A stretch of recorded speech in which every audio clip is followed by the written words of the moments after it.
মেয়ে তার পুত্রের জন্য। অথচ যার গর্ভ থেকে আমার জন্ম, সেই মায়ের কথা বলেনি কেউ। আমি সেই মেয়েটি যে জন্ম থেকে বিবাহের জন্য বলি প্রদত্ত, যার বাইরের চেহারা, চোখ, নাক, মুখ, ত্বক, চুল আর রং নিয়ে কেবল দর কষাকষি।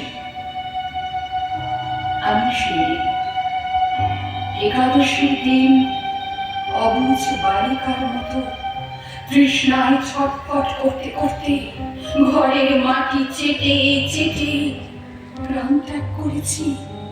হ্যাঁ হ্যাঁ, আমি সেই মেয়ে, সন্তানের পর সন্তান জন্ম দিতে দিতে রক্ত শূন্যতায় মুখ থুবড়ে পড়েছি সতিকাগারে। আমি সেই মেয়ে যে জ্বলে পুড়ে মরেছি সতী দাকে। আমি সেই মেয়েটি যে ছোটবেলা থেকে শুনেছে জোরে জোরে কথা বলতে নেই, ছুটতে নেই, চেঁচাতে নেই, হাসতে নেই, এমনকি কাঁদলেও লুকিয়ে লুকিয়ে। আমি সেই মেয়েটি যাকে বলতে নেই খিদে পেয়েছে, ঘুম পেয়েছে, ইচ্ছে করছে না, ক্লান্ত লাগছে, আর পারছি না, আর পারছি না। আমি সেই মেয়েটি যে গত কোন শতাব্দীতে মাত্র 5 বছর বয়সে বিয়ের মালা দিল এক মৃত্যু পথযাত্রীর গলায়, আর কুলীন ব্রাহ্মণের 365তম স্ত্রীর অন্যতম হয়ে স্বামীর গর্বে হলো গর্বিণী।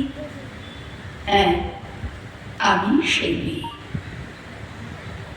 আজ আমি প্রণাম জানাই সেই প্রথম আগুনকে, যার নাম বর্ণপঞ্জিকা। আমি প্রণাম জানাই সেই সব পুরুষ রমণীকে, যারা 19বিংশ শতাব্দীর অন্ধকারে জ্ঞানের আলো জ্বালিয়ে এক জন্মেই আমাকে জন্ম জন্মান্তরের দরজা খুলে দিয়েছেন।